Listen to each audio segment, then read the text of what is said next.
గత ప్రభుత్వం 5 ఏళ్లలో ఒక్క టీచర్ పోస్టు భర్తీ చేయలేదని గృహ నిర్మాణ సమాచార శాఖ మంత్రి కొలుసు పార్థసారథి విమర్శించారు. ల్యాండ్ టైటిలింగ్ చట్టం రద్దు నిర్ణయాన్ని కేబినెట్ ఆమోదించిందని, వైఎస్ఆర్ ఆరోగ్య వర్సిటీ పేరును ఎన్టీఆర్ వర్సిటీగా మార్చారని తెలిపారు. రాష్ట్రంలో గంజాయి అరికట్టేందుకు కఠిన చర్యలు తీసుకుంటున్నామని, గంజాయి నియంత్రణ కమిటీ వేశామని తెలిపారు. కమిటీ సూచనల మేరకు చర్యలు ఉంటాయని చెప్పారు. రాష్ట్ర వ్యాప్తంగా ఒకేసారి 183 అన్నా క్యాంటీన్లను ప్రారంభిస్తామని తెలిపారు. కేబినెట్ సమావేశంలో తీసుకున్న నిర్ణయాలను గృహ నిర్మాణ సమాచార శాఖ మంత్రి కొలుసు పార్థసారథి వెల్లడించారు. వైఎస్ఆర్సీపీ ప్రభుత్వం 5 ఏళ్లలో ఒక్క టీచర్ పోస్టు భర్తీ చేయలేదని మంత్రి కొలుసు పార్థసారథి విమర్శించారు. ఎన్నికల ముందు డీఎస్సీ నోటిఫికేషన్ ఇచ్చారని తెలిపారు. గత ప్రభుత్వం 3 ఏళ్లుగా టెట్ నిర్వహించకపోవడం వల్ల డీఎస్సీ అభ్యర్థులు మార్కులు పెంచుకునే అవకాశం కోల్పోయారని వివరించారు. 16,347 ఉపాధ్యాయుల పోస్టుల భర్తీకి కేబినెట్ ఆమోదించిందన్న మంత్రి పార్థసారథి, పాఠశాలల్లో నాణ్యమైన విద్యను అందించాలని సీఎం ఆదేశించారని తెలిపారు. వైఎస్ఆర్ ఆరోగ్య వర్సిటీ పేరును ఎన్టీఆర్ వర్సిటీగా మార్చామని మంత్రి పార్థసారథి వెల్లడించారు. గత ప్రభుత్వం వర్సిటీ పేరు మార్చడం వల్ల వైద్యులు అనేక ఇబ్బందులు పడ్డారని, వైద్యులు ప్రజాప్రతినిధుల విజ్ఞప్తి మేరకు వర్సిటీ పేరు మార్చామని తెలిపారు. రాష్ట్రంలో గంజాయి అరికట్టేందుకు కఠిన చర్యలు తీసుకుంటున్నామని, గంజాయి నియంత్రణ కమిటీ వేశామని తెలిపారు. కమిటీ సూచనల మేరకు చర్యలు ఉంటాయని చెప్పారు. స్కిల్ డెవలప్మెంట్కు తమ ప్రభుత్వం అత్యధిక ప్రాధాన్యం ఇస్తుందని మంత్రి వెల్లడించారు. వ్యవసాయ రంగంలోనూ స్కిల్ డెవలప్మెంట్ అమలు చేస్తామని పేర్కొన్నారు. అన్నా క్యాంటీన్లు మళ్లీ ప్రారంభిస్తున్నామని చెబుతూ రాష్ట్ర వ్యాప్తంగా ఒకేసారి 183 అన్నా క్యాంటీన్లను ప్రారంభిస్తామని, మిగతా 20 క్యాంటీన్లను కూడా త్వరలో ప్రారంభించనున్నట్లు చెప్పారు. ల్యాండ్ టైటిలింగ్ చట్టం రద్దు నిర్ణయాన్ని కేబినెట్ ఆమోదించిందని మంత్రి పార్థసారథి తెలియజేశారు.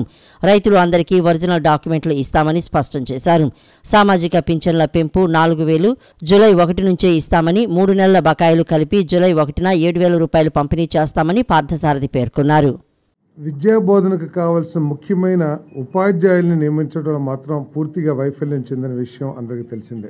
5 సంవత్సరాల్లో ఒక్క టీచర్ పోస్ట్ కూడా ఫిలప్ చేయకోకుండా, వేకెన్సీ ఫిలప్ చేయకుండా, చివరిలో ఎన్నికల ముందు ఏదో ఉత్తుత్తి డిఎస్సి ప్రకటన ఇచ్చి విద్యారంగానికి తీవ్ర నష్టం చేసిందని చెప్పేసి మనం చేస్తా ఉన్నా నేను. మరి ఏదైతే చంద్రబాబు నాయుడు గారు, పవన్ కళ్యాణ్ గారు, బీజేపీ కూటమి ప్రభుత్వం రాగానే మెగా డిఎస్సిని అనౌన్స్ చేస్తామని చెప్పేసి చెప్పారో, దానికి అనుగుణంగా 16,347 ఉపాధ్యాయుల పోస్టుల నియామకానికి ఈరోజు కేబినెట్ ఆమోదం తెలియజేసిందని చెప్పేసి మీ అందరికీ మనవి చేస్తామని నేను. అంటే ఎస్జిటీలు, పీఈటీలు డిఫరెంట్గా ఉన్నాయి. అంతేకాకుండా అన్ని స్కూల్స్కి సంబంధించి ట్రైబల్ వెల్ఫేర్ కానివ్వండి, లేకపోతే గవర్నమెంట్ స్కూల్స్ కానివ్వండి, అన్నిటికీ సంబంధించి ఈ 16,347 పోస్టులు అని చెప్పేసి మీకు మనవి చేస్తా ఉన్నాను. ఇక్కడ దురదృష్టం ఏంటంటే, గత ప్రభుత్వం అందరికీ తెలిసిందే, డిఎస్సికి క్వాలిఫికేషన్ ఏంటంటే టెట్ మార్కులు ఉండాలి. ఈ ప్రతి 6 నెలలకి ఒకసారి జరగాల్సిన టెట్ ఎగ్జామ్ ని నిర్వహించుకోకుండా వేలాది మంది నిరుద్యోగ యువతి యువకులు నష్టపోయే విధంగా గత ప్రభుత్వం చేసిందని చెప్పేసి మనం చేస్తాను. డిప్యూటీ సీఎం పవన్ కళ్యాణ్తో తెలుగు సినీ నిర్మాతలు నిన్న సమావేశమయ్యారు. తెలుగు చలనచిత్ర పరిశ్రమ ఎదుర్కొంటున్న సమస్యలపై పవన్ కళ్యాణ్తో చర్చించారు. అంతేకాకుండా రాష్ట్రంలో సినీ రంగం విస్తరణకు ఉన్న అవకాశాలపై చర్చించారు. సినీ రంగ సమస్యలపై చర్చించడంతో పాటు సీఎం చంద్రబాబు అపాయింట్మెంట్ ఇప్పించాలని పవన్ కళ్యాణ్ను కోరినట్లు నిర్మాత అల్లు అరవింద్ తెలిపారు. డిప్యూటీ సీఎం పవన్ కళ్యాణ్తో తెలుగు సినీ నిర్మాతలు నిన్న సమావేశమయ్యారు. తెలుగు ఫిల్మ్ ఛాంబర్ అధ్యక్షుడు దిల్ రాజు, నిర్మాతల మండలి అధ్యక్షుడు దామోదర ప్రసాద్తో పాటు Allu Aravind, Ashwini Dutt, AM Ratnam, S Radhakrishna, Bhogavalli Prasad, DVV Danayya, Supriya, NV Prasad, Bunny Vasu, Naveen Yerneni, Nagavamsi, TG Vishwaprasad, Vamsikrishna తదితరులు పవన్ కళ్యాణ్ను కలిశారు. కొత్తగా ఏర్పాటైన కూటమి ప్రభుత్వానికి నిర్మాతలు అభినందనలు తెలిపి గత ప్రభుత్వంలో సినీ పరిశ్రమ ఎదుర్కొన్న సమస్యలు, టికెట్ ధరల వెసులుబాటు, థియేటర్ల సమస్యలపై పవన్తో చర్చించారు. ఈ సమావేశంలో రాష్ట్ర సినిమాటోగ్రఫీ శాఖ మంత్రి కందుల దుర్గేష్ పాల్గొన్నారు. భేటీ అనంతరం నిర్మాత అల్లు అరవింద్ మీడియాతో మాట్లాడారు. డిప్యూటీ సీఎం పవన్ ను సినీ పరిశ్రమ తరపున అభినందించినట్లు తెలిపారు. అందరం కలిసి కాసేపు సరదాగా మాట్లాడుకున్నామని, సీఎం చంద్రబాబు అపాయింట్మెంట్ ఇప్పించాలని పవన్ ను కోరామని చెప్పారు. అన్ని అసోసియేషన్లు కలిసి వచ్చి సీఎం చంద్రబాబును అభినందిస్తామని చెప్పామని అన్నారు. త్వరలోనే అపాయింట్మెంట్ ఇప్పిస్తారని చెప్పినట్లు తెలిపారు. త్వరలో సినీ పరిశ్రమకు సంబంధించి సమస్యలపై సీఎంతో చర్చిస్తామని పేర్కొన్నారు. పరిశ్రమకు చాలా సమస్యలు ఉన్నాయని అన్నారు. సినిమా టికెట్ల రేట్ల పెంపు అనేది తమకు చాలా చిన్న విషయమని అన్నారు. సీఎంను కలిసినప్పుడు వినతి పత్రం రూపంలో తమ సమస్యలు తెలియజేస్తామని తెలియజేశారు. ఆ పని మీద వచ్చాం. చాలా మనస్ఫూర్తిగా మాట్లాడి చాలా ఆనందపడ్డాం. త్వరలో మళ్ళీ total representation of the film industry తోటి ఇక్కడికి వచ్చి వారిని అభినందించడానికి మళ్ళీ వస్తాం. Thank you. ఏమీ లేదు. మీరనే టికెట్ అనేది చాలా చిన్న విషయం అండి, దాని గురించి రాలేదు. ఇండస్ట్రీలో విషయాలు మాట్లాడుకున్నాం కానీ రిప్రజెంటేషన్ వస్తుంది కదా, అప్పుడు అన్ని సమగ్రంగా మాట్లాడతాం. డయేరియా ప్రబలిన తర్వాత చేపట్టే చర్యల కంటే ముందస్తు చర్యల వల్ల ప్రాణాలని కాపాడిన వారం అవుతారని వైద్య ఆరోగ్య కుటుంబ సంక్షేమ వైద్య విద్యాశాఖల మంత్రి సత్యకుమార్ యాదవ్ అన్నారు. ఏ విధంగా నీరు కలుషితమవుతోందన్న అంశంపై సంబంధిత శాఖలతో సమన్వయం చేసుకుని పనిచేయాలన్నారు. డయేరియా ప్రబలి కేసులు పెరిగాక ఆందోళన పడటం కంటే క్షేత్రస్థాయిలో ముందే అలర్ట్ అయి ముందస్తుగా గుర్తించగలిగితే ఈ పరిస్థితి వచ్చేది కాదన్నారు. మిగతా శాఖలతో సమన్వయం చేసుకుని పనిచేస్తే చాలా వరకు నివారించగలిగే వారమన్నారు. డయేరియాతో పాటు సీజనల్ వ్యాధులు, కీటక జనిత వ్యాధులపై ఏపీ సచివాలయం నుండి ఆయా జిల్లాల డీఎంహెచ్ఓలు, డీసీహెచ్ఎస్లు, జీజీహెచ్ల సూపరింటెండెంట్లతో వైద్య ఆరోగ్య కుటుంబ సంక్షేమ వైద్య విద్యాశాఖల మంత్రి సత్యకుమార్ యాదవ్ వీడియో కాన్ఫరెన్స్ నిర్వహించారు. ఈ సందర్భంగా మంత్రి మాట్లాడుతూ డయేరియాపై మీడియాలో పుంఖానుపుంఖాలుగా వార్తలొస్తాయని, చేతులు కాలాక ఆకులు పట్టుకున్న చందంగా వ్యవహరించవద్దని ఆగ్రహాన్ని వ్యక్తం చేశారు. ఇటువంటి పరిస్థితిని చూసి సిగ్గుపడాలన్నారు. ఏదో మామా అనిపించుకుని పైవారికి చెప్పేశాం కదా అనే వైఖరి సరికాదని పేర్కొన్నారు. డయేరియా ప్రబలుతున్న కింది స్థాయి సిబ్బంది ఏం చేస్తున్నారని మంత్రి ప్రశ్నించారు. పై అధికారుల పర్యవేక్షణ కూడా పటిష్టంగా ఉండాలన్నారు. ఉద్యోగ ధర్మమే కాకుండా సామాజిక బాధ్యతగా వ్యవహరించాలని, ప్రజల ప్రాణాలకు జవాబుదారులుగా ఉండాలని మంత్రి ఉద్ఘాటించారు. క్లోరినేషన్ సరిగా జరుగుతోందా లేదా అనే విషయం వైద్య ఆరోగ్య శాఖ అధికారులు సంబంధిత శాఖ అధికారులతో ఎప్పటికప్పుడు చెక్ చేసుకోవాలన్నారు. పరిసరాల శుభ్రతే కాకుండా వ్యక్తిగత శుభ్రత విషయంలో కూడా ప్రజల్లో అవగాహన కలిగించాలన్నారు. 27 ఏళ్ల యువకుడు డయేరియా వల్ల చనిపోతే ఏం సమాధానం చెప్తారన్నారు. ఉద్యోగులు ఉదాసీనంగా నిర్లక్ష్యంగా ఉండకూడదని పేర్కొన్నారు. బద్ధకాన్ని వీడాలని తెలిపారు. గతంలోలా ఈ ప్రభుత్వ హయాంలో వ్యవహరిస్తే భవిష్యత్తులో జరిగే పరిణామాలకు మీరే బాధ్యత వహించాల్సి ఉంటుందని హెచ్చరించారు. రాష్ట్రంలో చేనేతకు పూర్వ వైభవం తీసుకొస్తామని, నేత కార్మికులను అభివృద్ధి బాటలో తీసుకెళ్లేందుకు రాష్ట్ర ప్రభుత్వం కృషి చేస్తోందని రాష్ట్ర బీసీ ఆర్థికంగా వెనుకబడిన వర్గాల సంక్షేమం, చేనేత జౌళి శాఖ మంత్రి ఎస్ సవిత పేర్కొన్నారు. రాష్ట్రంలో 84, ఇతర రాష్ట్రాల్లో 16 ఆప్కో షోరూములు ఉన్నాయని, టర్నోవర్ను పెంచేందుకు ప్రణాళిక ప్రకారం చర్యలు తీసుకోనున్నట్లు తెలిపారు. ఈ దిశగా అవసరమైన మార్పులతో షోరూంలను ఆధునీకరించనున్నట్లు వెల్లడించారు. బీసీ ఆర్థికంగా వెనుకబడిన వర్గాల సంక్షేమం, చేనేత జౌళి శాఖ మంత్రి ఎస్ సవిత నిన్న గవర్నర్పేటలోని ఆప్కో మెగా షోరూంను తనిఖీ చేశారు. APCO vice chairman, managing director R Pavanmurthy, general manager S Anujarani, showroom manager Y గోపాలకృష్ణతో సమీక్ష జరిపారు. అనంతరం షోరూంలోని చేనేత ఉత్పత్తులను పరిశీలించారు. అనంతరం మంత్రి మీడియాతో మాట్లాడుతూ కొన్నేళ్లుగా చేనేత కార్మికుల పరిస్థితి దయనీయంగా మారిందని, వారి చేనేత ఉత్పత్తులను సరైన ధరకు అమ్ముకోలేక కొందరు ఆత్మహత్యలు కూడా చేసుకున్న పరిస్థితిని చూశామని అన్నారు. పెద్ద పెద్ద వస్త్ర షోరూములకు ధీటుగా ఇక్కడ ఆప్కో మెగా షోరూమును విజయవంతంగా నిర్వహిస్తున్న అధికారులు, సిబ్బందికి అభినందనలు తెలియజేస్తున్నట్లు తెలిపారు. చేనేత వస్త్ర ప్రదర్శనలు కూడా ఏర్పాటు చేసి ఈ రంగాన్ని మరింత అభివృద్ధి చేసేందుకు కృషి చేస్తున్నట్లు వివరించారు. చేనేత రంగాన్ని అభివృద్ధి చేసేందుకు, చేనేత కార్మికుల జీవన ప్రమాణాలను పెంచి వారిని ప్రగతి పథంలో నడిపించేందుకు ప్రజలు చేనేత ఉత్పత్తులను కొనుగోలు చేసి ప్రోత్సహించాలన్నారు. వారంలో కనీసం ఒక్కరోజైనా చేనేత వస్త్రాలను ధరించాలని మంత్రి ఎస్ సవిత కోరారు. 100 ఉన్నాయి, మొత్తంగా 100లో 84 మన స్టేట్లో ఉన్నాయి, మిగతా 16 ఇతర స్టేట్లో ఉన్నాయి. మేము వ్యాపారాన్ని కూడా ఖచ్చితంగా పెంచుతాం. అవసరమైన చోట మరి కొన్ని మార్పులు చేర్పులు షోరూమ్స్ కూడా చేస్తాం, రీమోడల్ చేస్తాం. అదేవిధంగా టర్నోవర్ కూడా పెంచుతాం. ఇంకా కొన్ని చోట్ల అవసరం అనుకున్న చోట్ల, మరికొన్ని చోట్ల ఏదైతే ఎగ్జిబిషన్స్ కూడా పెట్టి మరికొంత వ్యాపారాన్ని అభివృద్ధి బాటలో తీసుకెళ్తామని కూడా తెలియజేస్తున్నాం. అంతేకాకుండా మరి ఈరోజు రాష్ట్ర పరిస్థితి అందరికీ తెలుసు. నేను అందరికీ తెలియజేసేది ఒక్కటే, దయచేసి హ్యాండ్లూమ్ దుస్తులు కొనండి. ప్రతి ఒక్కరూ ఆరోగ్యంగానూ ఉంటాం. ఒక పక్క ఆంధ్రప్రదేశ్కి, చేనేత కార్మికులకు అందరికీ ఆదుకుందాం. ఇది అందరి బాధ్యత. రాష్ట్రం విడిపోయి అప్పుల్లో ఉన్న పరిస్థితుల్లో కూడా మేము చేనేత కార్మికులు కాపాడాం. ఈరోజు గత 5 సంవత్సరాలుగా రాష్ట్రం ఏమైపోయిందో మీకు అందరికీ తెలుసు. ప్రతి ఒక్కరికి ఈ మంత్రిగా నేను కోరుకునేది ఒక్కటే, దయచేసి అందరూ వారానికి ఒక్కరోజైనా మనం హ్యాండ్లూమ్ దుస్తులు ధరించవలసిందిగా కూడా కోరుకుంటూ థ్యాంక్ యూ వెరీ మచ్. ప్రజా సమస్యల పరిష్కార వేదిక కార్యక్రమం ద్వారా వచ్చే అర్జీలకు రాష్ట్ర ప్రభుత్వ మార్గదర్శకాలకు అనుగుణంగా నాణ్యమైన పరిష్కారం చూపాలని జిల్లా incharge collector P Sampath Kumar అధికారులను ఆదేశించారు. రాష్ట్ర ప్రభుత్వం ప్రతిష్టాత్మకంగా ప్రవేశపెట్టిన ప్రజా సమస్యల పరిష్కార వేదిక ద్వారా అందిన దరఖాస్తులను అలసత్వం లేకుండా అర్జీదారులు సంతృప్తి చెందేలా పరిష్కరించాలన్నారు. కలెక్టరేట్లోని శ్రీ పింగళి వెంకయ్య సమావేశ మందిరంలో జిల్లా incharge collector Sampath Kumar, DRO V Srinivasarao, జిల్లా పౌర సరఫరాల DM G Venkateswarlu, KRRC special deputy collector E కిరణ్మయితో కలిసి జిల్లాలోని వివిధ ప్రాంతాల నుంచి వచ్చిన అర్జీదారుల నుంచి నిన్న అర్జీలు స్వీకరించారు. ఈ సందర్భంగా ఇన్ఛార్జి కలెక్టర్ సంపత్ కుమార్ మాట్లాడుతూ రాష్ట్ర ప్రభుత్వం ప్రతిష్టాత్మకంగా ప్రవేశపెట్టిన ప్రజా సమస్యల పరిష్కార వేదిక ద్వారా అందిన దరఖాస్తులను అలసత్వం లేకుండా అర్జీదారులు సంతృప్తి చెందేలా పరిష్కరించాలని అన్నారు. ప్రజల వినతులను క్షుణ్ణంగా పరిశీలించి ప్రభుత్వ మార్గదర్శకాలకు అనుగుణంగా పరిష్కారం చూపాలన్నారు. జిల్లా స్థాయి అధికారులు క్షేత్రస్థాయి అధికారులతో సమన్వయం చేసుకుని అర్జీల పరిష్కారంపై ప్రత్యేక దృష్టి పెట్టాలన్నారు.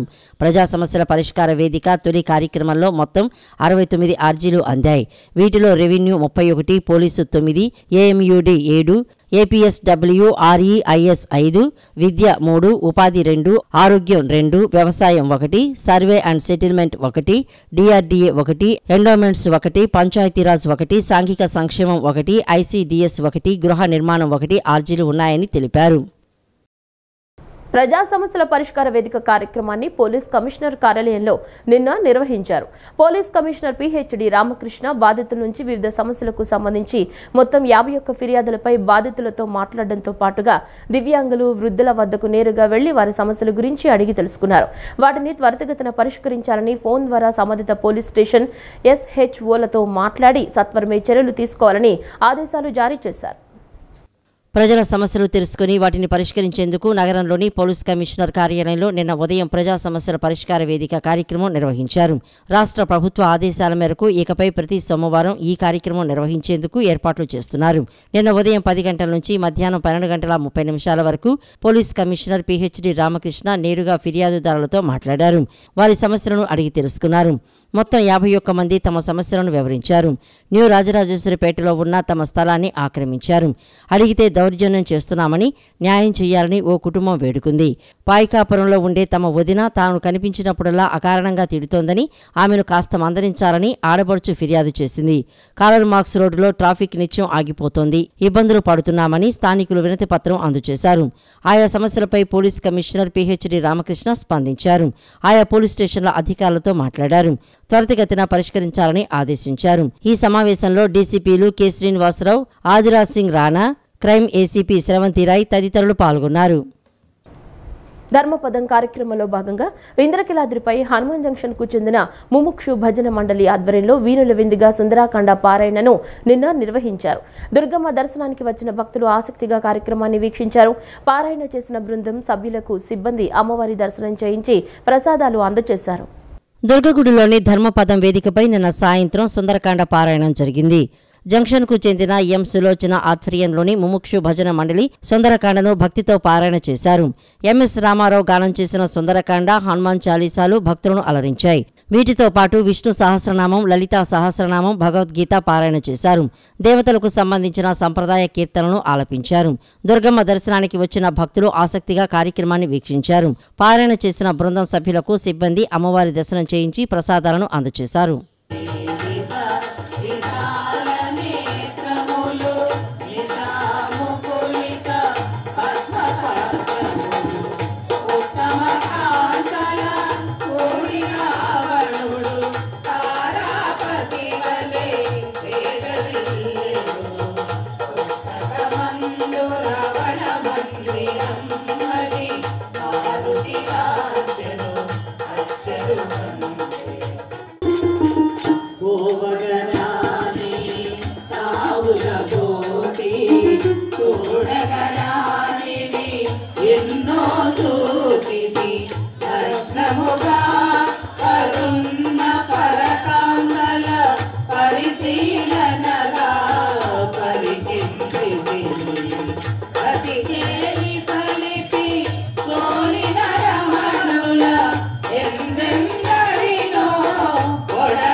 Nina తలపులందున ఆగేటి చాలున జనన మందిర జనక మహారాజు కూతురైన దశరథ నరపాలు తోడరైన సీతాలక్ష్మికి కాదు సమానము త్రైలోక్య రాజా లక్ష్మీ సహితము అంతటి మాతగా తాని కాలమని మారుతి వదలే సీత ప్రళయ భయానక సదృశమాయను సాగరములంత ఒలిగిపోయెను కనికల్పొకినగా మాటలు వినుచు నిత్రసూచివి సుందరకాండ అతి సుందరమైనది. సుందరో రామశ్చ సుందరీ సీత సుందరీ లంక సుందరో హనుమాన్ అని హనుమంతుడు సుందరుడు, రాముడు సుందరుడు, సీతాదేవి సుందరి, అలాగే లంక సుందరమైనది.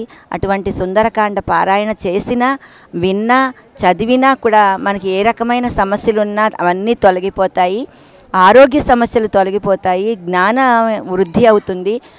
రామాయణం మొత్తం మీద హనుమ చాలా గొప్ప పాత్రగా మనకి వాల్మీకి మహర్షి సృష్టించాడు. రాముడు లక్ష్మణుడితో చెప్తాడు ఎలా మాట్లాడాలి, ఎలా నడవాలి, ఎలా నుంచోవాలి, ఎంతవరకు మాట్లాడాలి, ఎవరితో ఎలా ప్రవర్తించాలి, ఇవన్నీ కూడా హనుమంతుని చూసి నేర్చుకోమని చెప్తాడు. మరి ఇంతమంది వానర సైన్యం ఉన్నప్పటికీ కూడా ఒక్క హనుమయే దీనికి సమర్థుడు అని గ్రహించి సుందరకాండలో ఆయన్ని సీతను వెదగమని లంకకు పంపించడం, అక్కడ స్వామి మరి హనుమంతుని తలుచుకోవడం వల్ల ఏమొస్తాయి హనుమంతుని యొక్క సుగుణాలు అంటే బుద్ధిర్బలం యశోధైర్యం నిర్భయత్వం అరోగితం అజాడ్యం వాక్పటుత్వంచ హనుమాత్ స్మరాత్ భవేత్ అని. పారిశ్రామిక అభివృద్ధికి రాష్ట్ర ప్రభుత్వం కట్టుబడి ఉందని గన్నవరం నియోజకవర్గ శాసనసభ్యులు యార్లగడ్డ వెంకట్రావు తెలిపారు. నిరుద్యోగ యువతకు ఉద్యోగ ఉపాధి అవకాశాల కల్పనలో భాగంగా పరిశ్రమలు స్థాపించే వారికి ప్రాధాన్యత ఇవ్వడం జరుగుతుందన్నారు. పారిశ్రామికవేత్తలకు పూర్తి సహాయ సహకారాలు అందిస్తామన్నారు. గన్నవరం నియోజకవర్గం పాపులపాడు మండలం మల్లవల్లి పారిశ్రామిక కారిడార్కు సంబంధించిన దాదాపు 24 మంది వివిధ రంగాల పారిశ్రామికవేత్తలు నిన్న గన్నవరం నియోజకవర్గ శాసనసభ్యులు యార్లగడ్డ వెంకట్రావును ఆయన క్యాంపు కార్యాలయంలో మర్యాదపూర్వకంగా సమావేశమయ్యారు. ఈ సందర్భంగా గత 5 సంవత్సరాలుగా ఎదుర్కొంటున్న సమస్యలను ఆయన దృష్టికి తీసుకురాగా తక్షణమే స్పందించి ఏపీఐఐసి మల్లవల్లి పారిశ్రామిక కారిడార్ జోనల్ మేనేజర్తో ఫోన్లో మాట్లాడి ఆయా సమస్యలను పరిష్కరించవలసిందిగా కోరారు. అలాగే పోలీసు ఉన్నతాధికారులతో మాట్లాడి మల్లవల్లి ఇండస్ట్రియల్ ఏరియాలో పటిష్టమైన పోలీసు భద్రతను ఏర్పాటు చేయవలసిందిగా కోరారు.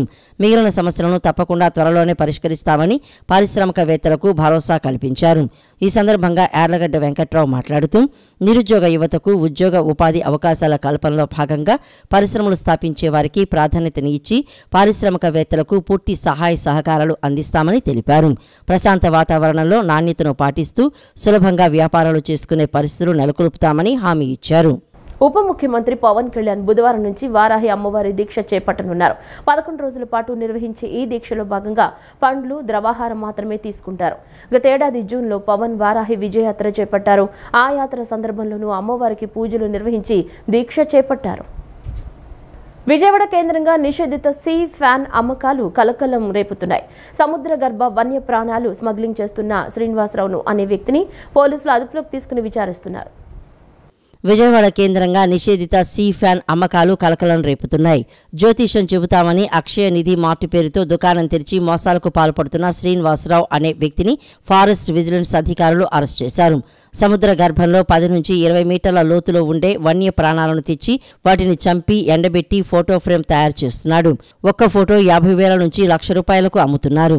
శ్రీనివాసరావు దుకాణంలో 1189 సీ ఫ్యాన్స్ ఉత్పత్తులు, 2 జింక చర్మాలు, 5 తోడేళ్ల తోకలు, 162 అడవి పంది ముళ్లు, 60 అరుదైన సముద్ర ఆల్చిప్పలను పోలీసులు సీజ్ చేశారు.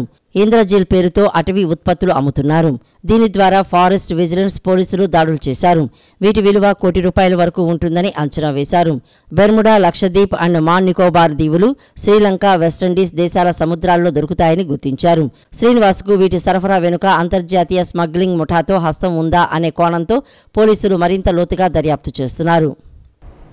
గడిచిన 5 ఏళ్లలో వ్యవస్థలను కార్పొరేషన్లను సర్వనాశనం చేశారని టీడీపీ రాష్ట్ర అధికార ప్రతినిధి నీలాయపాలెం విజయ్ కుమార్ అన్నారు. వైసీపీ తొత్తులకు ఉద్యోగాల కోసం ఏకంగా కార్పొరేషన్ పెట్టి దోచిపెట్టారని మండిపడ్డారు. కంటెంట్ కార్పొరేషన్గా ఉన్న దాన్ని ఏపీ డిజిటల్ కార్పొరేషన్ పేరు మార్చి దోచుకున్నారని ధ్వజమెత్తారు. ఒక చిన్న కార్పొరేషన్లో 129 మంది ఉద్యోగులను తీసుకుని లక్షలో జీతాలు చెల్లించారని ఆరోపించారు. సగం మంది ఆఫీస్కు రాకుండా జీతాలు చెల్లించారని చెప్పారు. వైసీపీ పాలనలో వ్యవస్థలను కార్పొరేషన్లను సర్వనాశనం చేశారని టీడీపీ రాష్ట్ర అధికార ప్రతినిధి నీలాయపాలెం విజయ్ కుమార్ అన్నారు. చైర్మన్, వైస్ చైర్మన్ల ఇళ్లలో ట్యూషన్లు చెబుతున్న టీచర్లకు కార్పొరేషన్ నుంచి జీతాలు చెల్లించారని అన్నారు. ప్రకటనల పేరుతో సాక్షి పేపర్కు, ఐప్యాక్కు కోట్ల రూపాయలు కట్టబెట్టారని సంచలన ఆరోపణలు చేశారు. దోపిడీపై ప్రశ్నించిన తనకు నోటీసులు ఇచ్చిన చిన్న వాసుదేవరెడ్డి నేడు ఎక్కడికి పారిపోయారని విమర్శలు గుప్పించారు. ఈ అక్రమ దోపిడీపై చంద్రబాబు ప్రభుత్వం విచారణ చేపట్టి చర్యలు తీసుకోవాలని విజయ్ కుమార్ కోరారు. 129 మంది ఉద్యోగుల లిస్టు ఇదేదో ఇప్పుడు తీసిన లిస్టు కాదు, మా గవర్నమెంట్ వచ్చింది తీసిన లిస్టు కాదు, ఇంతకుముందే మా దగ్గర ఉంది. మేము ఇంతకుముందు ఇవన్నీ పెడితే మాకు నోటీసులు పంపించారు అప్పటి సదరు చైర్మన్ చిన్న వాసుదేవరెడ్డి గారు. మీరు తప్పు మారుతున్నారు అది ఇది. వాసుదేవరెడ్డి గారు మీరు ఎక్కడున్నారో ఇప్పుడు మీ తప్పులు మాఫీ అయిపోతాయని చెప్పి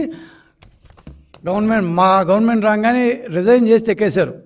సో మీ తప్పులు ఎక్కడికి పోవు, ఖచ్చితంగా అన్ని you need to face the music for all what you done. ఇంకో అబ్బాయి ఎవరు మాధవరావు అనొకతను, రఘు అనొకతను, ఇంకేదో ఈ పేర్లు ఉన్నాయండి. వీళ్ళందరూ కలిసి కూడా ఖచ్చితంగా they need to face the music. అసలు 1, 2 కాదు 129 మంది ఉద్యోగాలు తమ వాళ్ళ చేతనే తమ వాళ్ళ కొరకు ఎలా నింపేశారంటే 5 ఏళ్ల ఈ కార్పొరేషన్ ఇంట్లో కోట్ల రూపాయల ప్రజల సొమ్ముని ప్రభుత్వ కార్యకలాపాల యాడ్స్ని మేము ఇస్తున్నాము, గవర్నమెంట్ కార్యకలాపాలని సాక్షి టీవీలో, సాక్షి పేపర్లో ఇచ్చింది కాకుండా ఈ డిజిటల్ కార్పొరేషన్ ద్వారా మేము యాడ్స్ ఇస్తాము అని చెప్తూ కోట్ల రూపాయలని డిస్గైజ్ యాడ్స్ ద్వారా వాడుకున్నారు. ఈ వార్తలు ఇంతటితో సమాప్తం. నమస్కారం.